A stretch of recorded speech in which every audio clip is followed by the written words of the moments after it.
Okay, lysosomes. Lysosomes are basically membrane sacs of hydrolytic enzymes, and they're in animal cells. They're like a little stomach for your cell. You know, you munch, whatever, nom.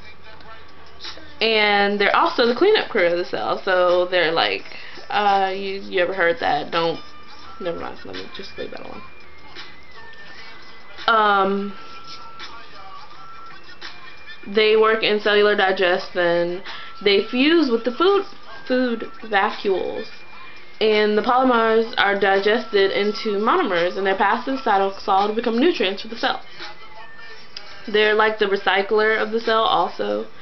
The lysosomal enzymes work best at a pH of 5. And that's basically it for the lysosomes. And peroxisomes, okay. Peroxisomes are other digestive enzyme sacs. They're in animals and plants, and they break down fatty acids to sugars. It's easier to transfer and use as energy source, and they detoxify the cell, and they produce peroxide, which is H2O2. You remember working with that on the lab a little while ago. Vacuoles and vesicles. Their function are like little transfer ships. Food vacuoles. There's 3 types of vacuoles. There's food vacuoles, contractile vacuoles, and central vacuoles. Food vacuoles, they work in phagocytosis, and they fuse with lysosomes.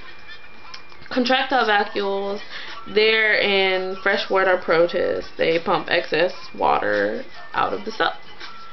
In the central vacuole, they're in many mature plants. You know, that's the big, like they have you have the animal cells that have here's a vacuole, then here's a vacuole, then here's a vacuole, then here's a vacuole, and then you got the little plant cell who has to be different, and you have just a giant one smack dab right beside the nucleus, and then the nucleus and the vacuole are sitting there shining for fighting each other for attention because they're so freaking huge and stuff. Vacuoles in plants, they basically function as storage. They stockpile proteins or inorganic ions, and they deposit metabolic byproducts, they store pigments, and they're storing defensive compounds against herbivores. That's it for that one too.